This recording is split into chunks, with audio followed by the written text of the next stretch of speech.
Hello students, Umesh फौजदार classes में आपका स्वागत है। हम पढ़ रहे थे chapter number 10 light reflection and refraction, physics class 10th। तो आज हम क्या करने वाले हैं, लास्ट टॉपिक जो हमने किया था उसी पे कुछ न्यूमेरिकल्स करने वाले हैं। यानी टॉपिक है रिफ्रैक्टिव इंडेक्स और उसके न्यूमेरिकल्स। तो रिफ्रैक्टिव इंडेक्स हमने लास्ट वीडियो में कवर किया था, आज हम क्या करने वाले हैं, उससे रिलेटेड न्यूमेरिकल्स कवर करने वाले हैं।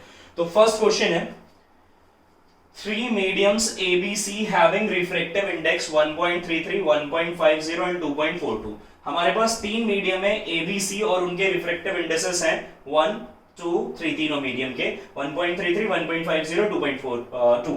इन which medium speed of light is maximum and minimum. यानी किस मीडियम में स्पीड ऑफ लाइट मैक्सिमम होगी और किस मीडियम में स्पीड ऑफ लाइट मिनिमम होगी। तो हमने ये पढ़ा था कि refractive index is inversely proportional to the speed of light in medium.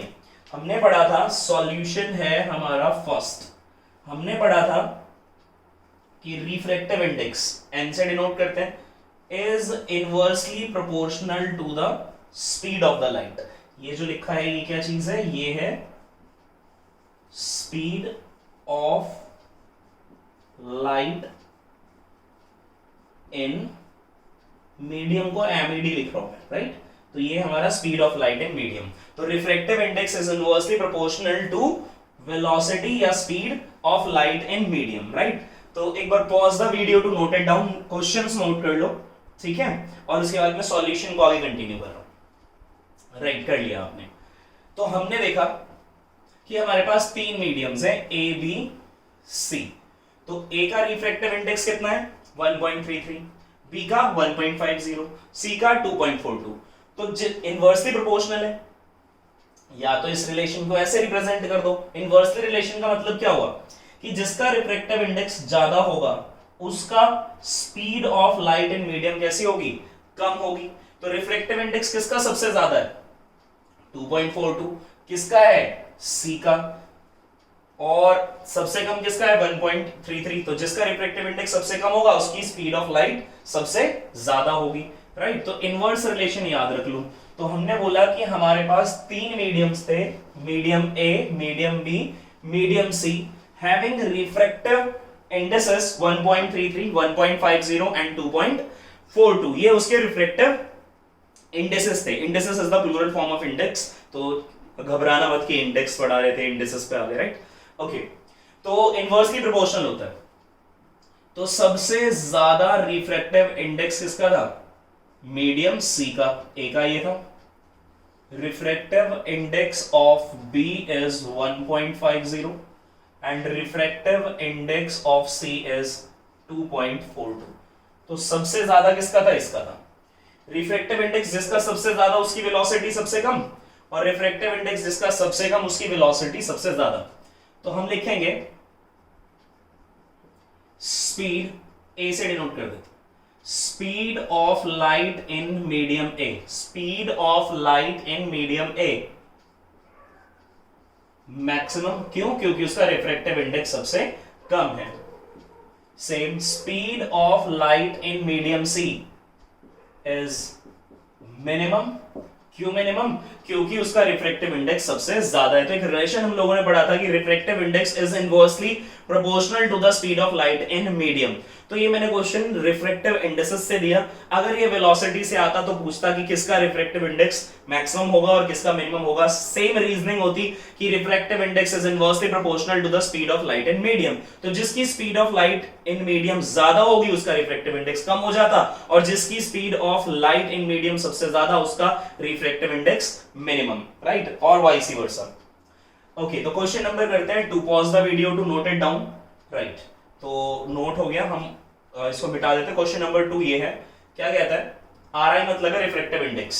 Refractive index of glass is 1.50, what does it mean, कि रिफ्रैक्टिव इंडेक्स जो है ग्लास का वो कितना होता है। अगर किसी भी मटेरियल का रिफ्रैक्टिव इंडेक्स तुम्हें दिया जाता है क्वेश्चन में, तो अंडरस्टूड है कि वो कैसा है, एब्सोल्यूट रिफ्रैक्टिव इंडेक्स है। और एब्सोल्यूट रिफ्रैक्टिव इंडेक्स कैसे निकालते थे, it is the ratio of speed of light in vacuum या air to the speed of light in medium, right. Okay, तो ये सॉल्यूशन में मिटा रहा हूं यहां से।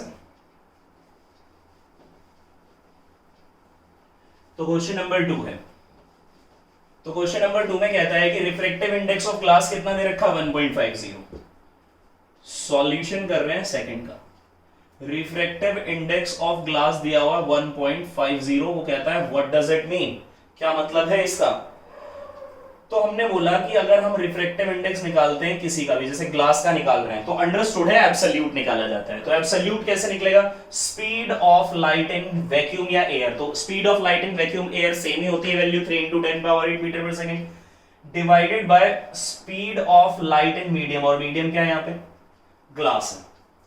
तो व्हाट डज इट मीन, इसका मतलब ये है कि अगर आपको रिफ्रैक्टिव इंडेक्स पता है ना ग्लास का, तो रिफ्रैक्टिव इंडेक्स अगर ग्लास का पता है तो उस ग्लास के अंदर स्पीड ऑफ लाइट निकाल दो, कितनी होगी, यही इसका मतलब है। राइट क्या मतलब है इसका कि रिफ्रैक्टिव इंडेक्स ऑफ ग्लास 1.50, इसका मतलब ये है कि ग्लास के अंदर स्पीड ऑफ लाइट कितनी होगी। राइट तो हम ये फॉर्मूला यूज कर लेते हैं। तो क्वेश्चन क्लियर है कि refractive index of glass is 1.50, it is given, what does it mean, तो यही हम फाइंड आउट कर रहे हैं कि क्या मतलब है इसका। ओके तो यहां पर हमने क्या किया, refractive index of glass question में दे रखा था 1.50, तो पुट कर लेते हैं वैल्यू कितनी है 1.50। Speed of light in vacuum या एयर होता है 3 × 10⁸। तो कैपिटल सी अगर लिख रहे हैं तो इसका मतलब है speed of light in medium, sorry speed of light in vacuum या speed of light in air, its value is this divided by Vg। तो जब भी ऐसा क्वेश्चन पूछता है ना कि refractive index of this is given, what does it mean, तो इट मींस कि उस मीडियम में स्पीड ऑफ लाइट कितनी होगी। राइट ओके तो इसको क्या किया, इट इंप्लाइज दैट कि Vg इक्वल्स टू आ गया 3 × 10⁸ मीटर पर सेकंड ओवर 1.50। डेसिमल हटाया, 2 के बाद 2 0, 1 0 ये काट लिया और 15 2s। राइट तो यहां से हमने निकाल दिया कि Vg इक्वल टू कितना आ रहा है 2 × 10⁸। Vg की वैल्यू निकाल ली हमने कि Vg कितना आ रहा है कि वेलोसिटी या speed of light in glass, speed of light in glass is 2 × 10⁸ meter per second। तो क्वेश्चन था refractive index of glass is 1.50, what does it mean, it means the speed of light in glass is 2 × 10⁸ meter per second। right question number 3, pause the video to note the solution। right next कर रहे हैं third में क्या कहता है, third में कह रहा है कि absolute refractive index of glass. तो मैं सिर्फ जी भी लिख सकता था, अगर मैं जी लिख रहा हूं तो अंडरस्टूड है कि वो विद रिस्पेक्ट टू क्या है, एयर ही होगा। तो किसी का भी अगर रिफ्रैक्टिव इंडेक्स निकाला जाता है तो विद रिस्पेक्ट टू एयर ही निकलता है, एब्सोल्यूट। राइट तो ये हमारा refractive index of glass and this is the refractive index of water.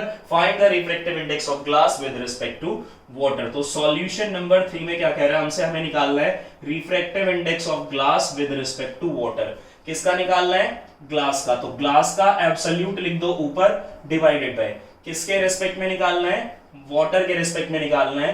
तो वाटर का एब्सोल्यूट रख दो नीचे। क्या कैलकुलेट कर रहे हैं, refractive index of glass calculate करना है विद रिस्पेक्ट टू वाटर। तो कैसे कैलकुलेट होगा ग्लास का विद रिस्पेक्ट टू वाटर, कि absolute refractive index of glass divided by absolute refractive index of water. अगर वो ये कहता क्वेश्चन में कि आप निकालो refractive index of water with respect to glass, कोई दिक्कत नहीं है। रिफ्रैक्टिव इंडेक्स ऑफ वाटर यानी absolute refractive index of water divided by absolute refractive index of glass, तो ऐसे निकाल लेते। ठीक है चलो लिख ही देते, 2 पार्ट कर लेते हैं। इसको ए पार्ट डाल लो और बी पार्ट क्या कर लो, बी पार्ट में बोल दो रिफ्रैक्टिव इंडेक्स ऑफ क्या निकालना है, वाटर निकालना है विद रेस्पेक्ट टू ग्लास। दोनों कर लेते हैं, है ना, तो दोनों समझ में आ जाएंगे। तो refractive index of glass with respect to water. तो रिफ्रैक्टिव इंडेक्स ऑफ ग्लास कितना दे रखा है, absolute refractive index of glass is 3/2 divided by refractive index, absolute refractive index of water is 4/3। Right question समझ में आ चुके हैं, मिटा देते हैं। कितना है 4/3। क्लियर। अब हमें पता है कि सेकंड थर्ड आपस में इनटू होता है, फर्स्ट और फोर्थ आपस में इनटू हो जाते हैं। इनटू कर दिया आपने तो ये निकल गया absolute refractive index of glass,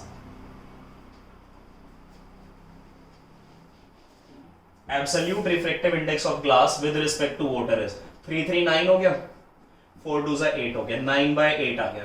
किसका रिफ्रैक्टिव इंडेक्स है ये?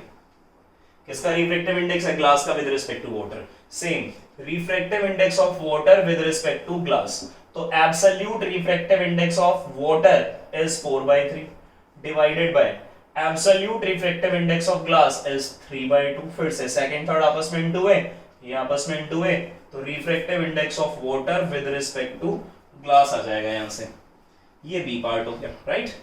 तो इससे ज्यादा डिफिकल्ट क्वेश्चन आपसे पूछेगा नहीं सीबीएसई बोर्ड में रिफ्रैक्टिव इंडेक्सेस पे, बस कुछ ऐसे ही क्वेश्चन आता है। तो ये आया ऊपर इनटू हुआ तो 8/9, तो बिल्कुल अपोजिट आ जाएगा उसका, क्योंकि यहाँ पे पूछ रहा था glass with respect to water, तो water with respect to glass is equal आ जाएगा, राइट। तो ये थे हमारे कुछ numerical based on the topic refractive index. Pause the video to note the solution number 3, right. तो हम टॉपिक पढ़ने वाले हैं रेक्टेंगुलर ग्लास स्लैब। तो रेक्टेंगुलर ग्लास स्लैब में क्या पढ़ना है आपको? तो टॉपिक है हमारा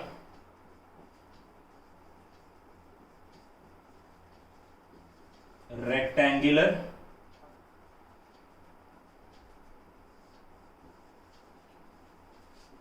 ग्लास स्लैब। तो इस रेक्टेंगुलर ग्लास स्लैब में एक्सपेरिमेंट भी किया जाता है एक 10th क्लास में ही, ठीक है। तो वो एक्सपेरिमेंट ये है, दो चीजें हम करने वाले हैं यहां पर, कि एक तो ये प्रूव कर दो, क्या प्रूव कर दो कि angle of incidence is equal to angle of emergence. तो आपको याद होगा कि प्रीवियस वीडियो में हमने एक टॉपिक पढ़ा था प्रिंसिपल ऑफ रिवर्सिबिलिटी, इसी दिन के लिए पढ़ा था कि ताकि ये टॉपिक हो जाए।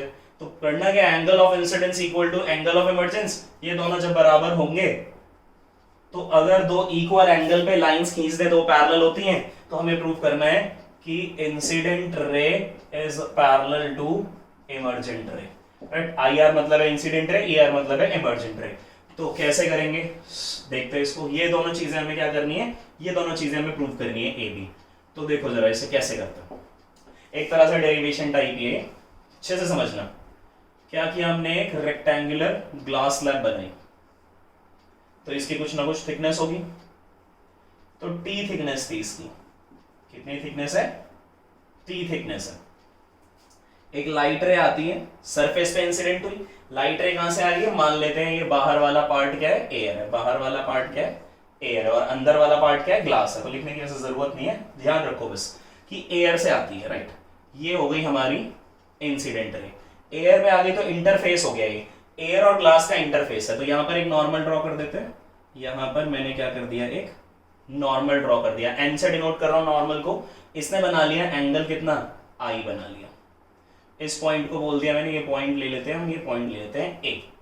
इंसिडेंट रे को जाना कैसा चाहिए था, इसी तरह से, यानी इसी लाइन को कंटिन्यू कर दो, सीधा जाना चाहिए था, इस तरह से सीधा जाना चाहिए था। मगर होगा क्या कि रेयर मीडियम से डेंसर मीडियम में आ रही है, air is the rare, glass is the denser, rare से डेंसर में आ रही है, तो ये हो जाती है बैंड टुवर्ड्स द नॉर्मल, थोड़ा सा नॉर्मल की तरफ ये बैंड हो जाती है और एंगल बना लेती है आर, राइट। ये बना लिया, और ये इस तरह जाती है, ये स्ट्राइक करती है फिर यहाँ पर।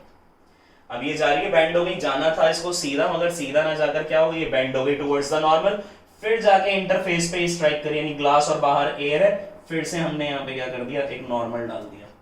अच्छा, ये नॉर्मल दोनों पैरेलल है, ये नॉर्मल है यानी परपेंडिकुलर टू द सरफेस हो गया, दूसरा सरफेस यहाँ बना, ये भी परपेंडिकुलर है, इस लाइन को आगे बढ़ा दो, इस लाइन को आगे बढ़ा दो, यानी इसको अगर मैं खींचता हुआ चला जाऊं नीचे और इसको खींचता हुआ चला जाऊं कुछ इस तरह से, तो दोनों नॉर्मल्स कैसे हो गए, parallel.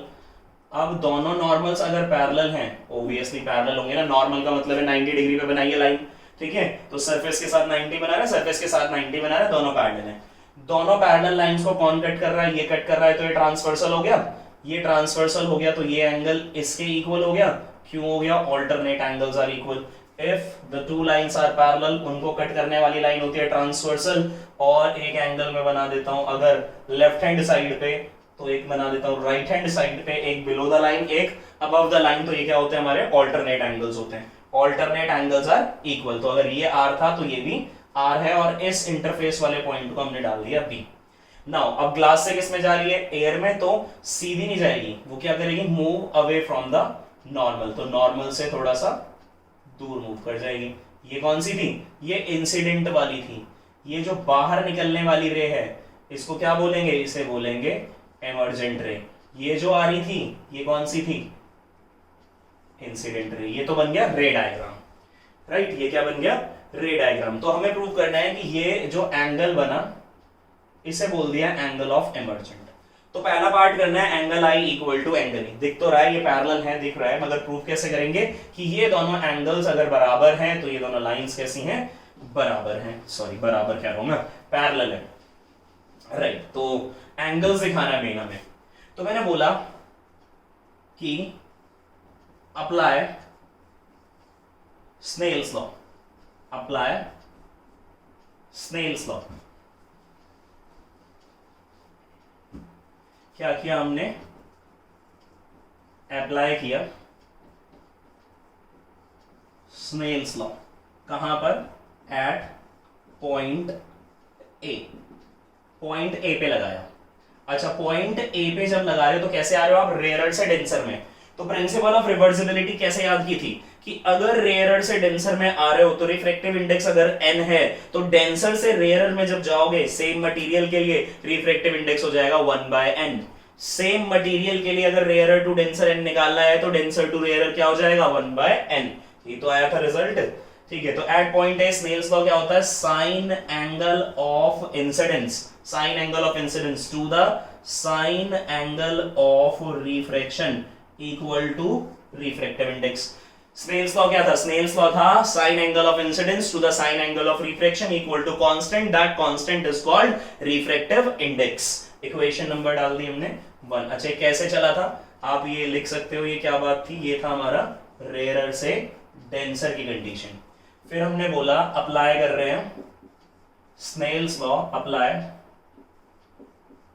Snell's law at point B. इस बार पॉइंट बी पे लगा दिया, यानी इस बार डेंसर से कैसे जा रहे हैं, रेयरर में। पॉइंट ए पे कैसे जा रहे थे, इस बात को यहीं लिख दो ऊपर। पॉइंट ए पर कैसे जा रहे थे, पॉइंट ए पर जा रहे थे रेयरर से डेंसर में। तो एन लिखा रिफ्रैक्टिव इंडेक्स को, मटेरियल वही है अभी भी। अब कैसे निकल रहे हैं बाहर, पॉइंट ए के बाद ग्लास से कहां जा रहे हैं, एयर में। डेंसर से कहां जा रहे हैं, एयर में। अगर रेयरर से डेंसर को n लिया है तो डेंसर से रेयरर को क्या ले लेंगे, रिफ्रैक्टिव इंडेक्स 1/n। तो अब लगाते हैं, तो ये रे जाके इंटरफेस पे स्ट्राइक कर रही है, ये रे जाके इंटरफेस पे स्ट्राइक कर रही है, कितना एंगल बना रही है, r। तो ये इंसिडेंट हो गई, यही रे तो जाके इंसिडेंट हो रही है इस सरफेस पे, इंटरफेस पे। तो साइन एंगल ऑफ इंसिडेंस की जगह पे इस बार r ले लेंगे, क्योंकि यही तो रे जाके इंसिडेंट हो रही है ना यहाँ पे। तो ये जो एंगल बना रही है इसके साथ कितना बना रही है, r divided by refraction, sign angle of refraction. तो बाहर निकली, कितना एंगल बनाया, E बना लिया।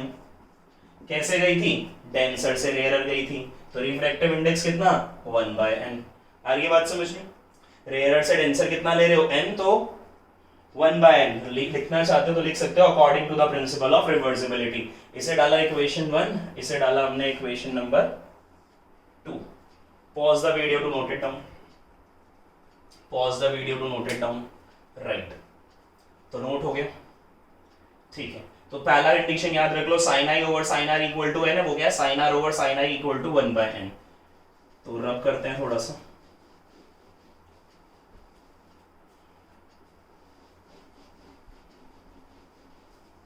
फर्स्ट कंडीशन हमने बोला multiply first and second, multiply 1 and 2, multiply first and second. First और सेकंड को मल्टीप्लाई कर दिया, कितना था, sine angle of incidence over sine angle of refraction, फिर से sine angle of r over में sine angle of e equal to first था n, सेकंड था 1/n। n काट दिया हमने, साइन r भी काट दिया। तो आया क्या, साइन i किसके इक्वल आ गया, साइन e के। साइन i ये रहा as it is, sine e बचा, मल्टीप्लाई कर दिया मैंने 1 से, राइट। दोनों बराबर है, साइन साइन कैंसिल कर लो। अभी ऐसी समझ लो कि कैंसिल हो गए, यानी अगर साइन आई साइन ई के बराबर है तो इसका मतलब ये एंगल और ये एंगल बराबर रहा होगा, तभी तो ये वैल्यूज इक्वल आ रही हैं। तो इसके बाद हम लिख सकते हैं देयरफॉर हमने बोल दिया आई इक्वल टू क्या आ गया, ई आ गया। पहला पार्ट प्रूव हो गया, क्या था, angle of incidence is equal to angle of emergent. अब बात करते हैं बी पार्ट की। अब हमें पता है कि एंगल आई किसके इक्वल आया है, एंगल ई के आ गया।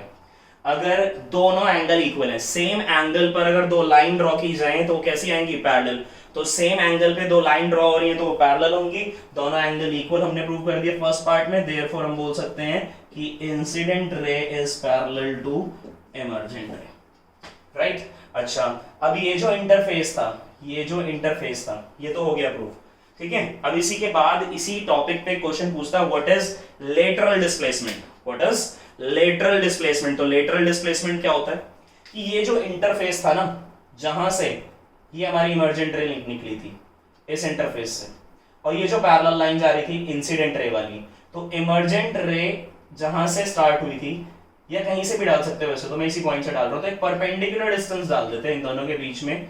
जो परपेंडिकुलर डिस्टेंस होता है इसी को बोलते हैं हम लेटरल डिस्प्लेसमेंट। तो लेटरल डिस्प्लेसमेंट क्या हुआ, lateral displacement is the shortest distance between the incident ray and the emergent रे, और दो पैरेलल लाइंस के बीच का शॉर्टेस्ट डिस्टेंस होता है उन दोनों के बीच में डाला गया परपेंडिकुलर, राइट। तो pause the video to note it down. अब डेफिनेशन लिखेंगे हम किसकी, लेटरल डिस्प्लेसमेंट की। डायग्राम यही है, डायग्राम में मैंने समझाया कि लेटरल डिस्प्लेसमेंट हम किसको कह रहे हैं, लेटरल डिस्प्लेसमेंट किसको बोल रहे हैं, the shortest distance between the incident ray and the emergent रे। और शॉर्टेस्ट डिस्टेंस क्या होता है, दो पैरेलल लाइंस के बीच में, परपेंडिकुलर। तो टॉपिक है कि लेटरल डिस्प्लेसमेंट हम किसको बोलते हैं, लेटरल डिस्प्लेसमेंट किसको बोल रहे हैं, लेटरल डिस्प्लेसमेंट क्या चीज है, इट इज द शॉर्टेस्ट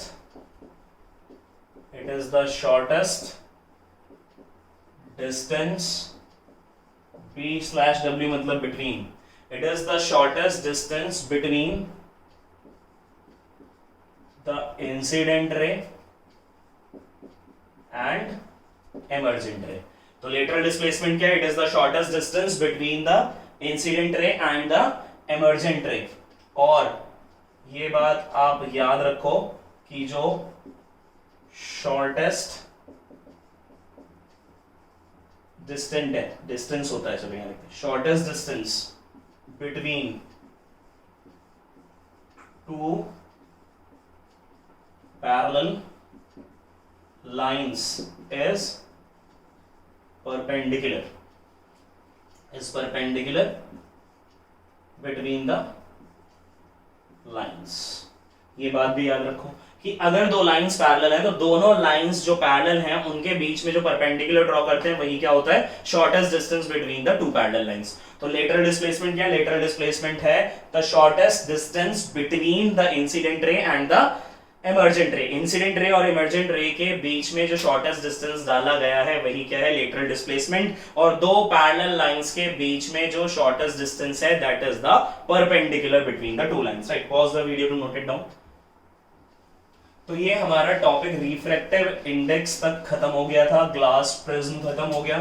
अब बारी आती है स्फेरिकल मिरर की। तो स्फेरिकल मिरर्स का इंट्रोडक्शन कर लेते हैं बस, ठीक है, और उसके बाद रूल्स, रे डायग्राम्स नेक्स्ट वीडियो में करेंगे। तो हमें पढ़ना है अब स्फेरिकल मिरर नहीं पढ़ना, सॉरी, लेंस पढ़ना है। स्फेरिकल लेंस पढ़ने वाले हैं। तो स्फेरिकल लेंस को दो पार्ट में कैटेगराइज कर लिया गया। तो एक हो गए कॉन्वेक्स लेंस और एक हो गया कॉनकेव लेंस। मिरर तो हम पढ़ ही चुके हैं ना। कॉन्वेक्स लेंस कैसा,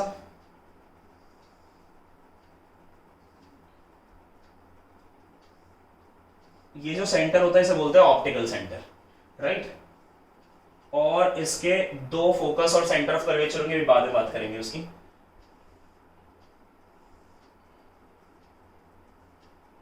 ये हो गया concave mirror, sorry lens, concave lens. तो कॉन्वेक्स लेंस में जो बातें याद रखनी है, पहली बात ये याद रखनी है, कॉर्नर्स पे कैसा है, एकदम देखो पॉइंटेड है, कॉर्नर्स पे एकदम पॉइंटेड है, एकदम पॉइंटेड है। तो हम लिख सकते हैं थिन एट कॉर्नर्स, ठीक है। ये कैसा है, थिक एट कॉर्नर्स, ये कॉर्नर्स पे थिक है, थिक एट सेंटर,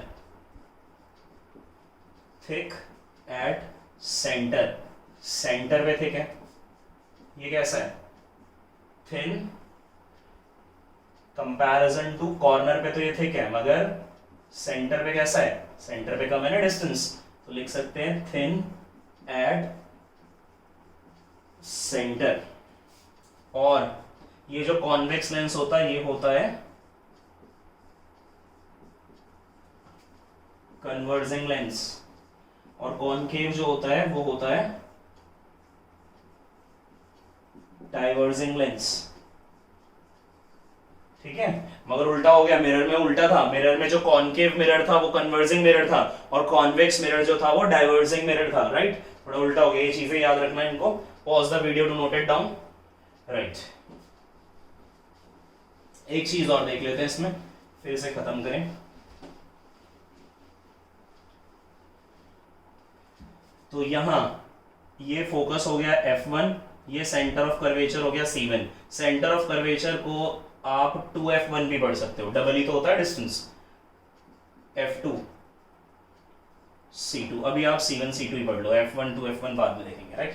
तो यहाँ पे भी ये F1 हो गया और ये C1 हो गया LHS वाले, और RHS वाले क्या हो गए, F2 हो गए और C2 हो गया। अच्छा, तो यहाँ पर मैंने क्या किया हुआ है कि ये जो लाइन दिखाई हुई है जो ऑप्टिकल सेंटर से पास हो रही है, तो इसके दो पार्ट हो गए, ये हो गया लेफ्ट सरफेस, ये हो गया राइट सरफेस। तो लेफ्ट सरफेस का सेंटर ऑफ कर्वेचर है C1 और F1, तो हम लिख सकते हैं C1 and F1 are the centre of curvature and focus of left surface, दोनों के लिए, कॉनकेव के लिए भी और कॉन्वेक्स के लिए भी। लेफ्ट सरफेस का फोकस है F1 और सेंटर ऑफ कर्वेचर है C1, तो C1 and F1 of left surface, ठीक है। और जो C2 और F2 है वो किसके लिए यूज हो रहा है, C2 and F2 are the centre of curvature and focus of right surface, right. ये वाली सरफेस जो दिखाई दे रही है, राइट वाली सरफेस का फोकस और सेंटर ऑफ कर्वेचर क्या हो गया F2 C2, लेफ्ट वाली सरफेस का सेंटर ऑफ कर्वेचर क्या हो गया C1 और फोकस हो गया F1। सेम, लेफ्ट वाली सरफेस का फोकस हो गया F1, सेंटर ऑफ कर्वेचर हो गया C1, राइट वाली सरफेस का फोकस हो गया F2, सेंटर ऑफ कर्वेचर हो गया C2। तो ये थोड़ा सा इंट्रोडक्शन हमने किया स्फेरिकल मिरर का, सॉरी लेंस का। तो स्फेरिकल लेंस का थोड़ा सा हमने इंट्रोडक्शन किया, तो इसके रूल्स एंड रे डायग्राम्स और क्या डिफरेंसेस हैं इनमें, ये हम और पढ़ेंगे but in next video, right. तो आज ये वीडियो यहीं तक रखते हैं। तो अगर आपको ये वीडियो पसंद आया तो लाइक करें, शेयर करें और चैनल को सब्सक्राइब करें। Thank you very much.